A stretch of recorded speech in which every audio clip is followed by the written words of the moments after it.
Louvado seja nosso Senhor Jesus Cristo. Hoje é dia 17 de outubro, estamos no sábado da 28ª semana do Tempo Comum. O Evangelho de hoje é de Lucas capítulo 12, versículos de 8 a 12.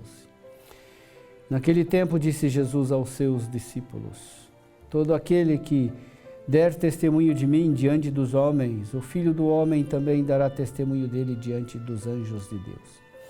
Mas aquele que me renegar diante dos homens, será negado diante dos anjos de Deus. Todo aquele que disser alguma coisa contra o Filho do Homem será perdoado. Mas quem blasfemar contra o Espírito Santo não será perdoado. Quando vos conduzirem diante das sinagogas, magistrados e autoridades, não fiqueis preocupados como ou com o que vos defendereis ou com o que direis, pois nessa hora o Espírito Santo vos ensinará o que deveis dizer. Meu irmão, minha irmã, no Evangelho de hoje, Jesus prevê que os seus apóstolos terão que enfrentar reações de hostilidade. A hostilidade, porém, não impedirá a missão. Comparecendo nas sinagogas e nos tribunais civis, levarão testemunho de fé ao âmbito secular e também ao religioso. Jesus garante que o testemunho terreno dos discípulos chegará até os céus. Assim como eles reconhecem o Filho do Homem na terra, também o Filho do Homem os reconhecerá diante dos anjos de Deus. Jesus não promete aos discípulos a serenidade, nem a imunidade diante da violência e da rejeição, mas lhes assegura a vitória sobre o medo, cuja fonte se encontra na vitória de Jesus sobre a morte. A Páscoa será para Jesus e para os discípulos a experiência dessa vitória. É surpreendente a afirmação de Jesus, segundo a qual a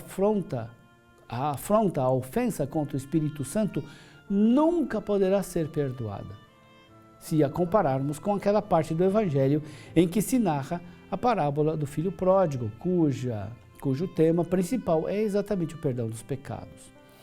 Então, o ensinamento, porém, deveria ser interpretado à luz da compreensão particular da noção de missão cristã. Segundo Lucas, os seguidores do Filho do Homem vão rejeitá-lo no momento em que ele é preso, como testemunha a negação de Pedro, o primeiro dos seus apóstolos.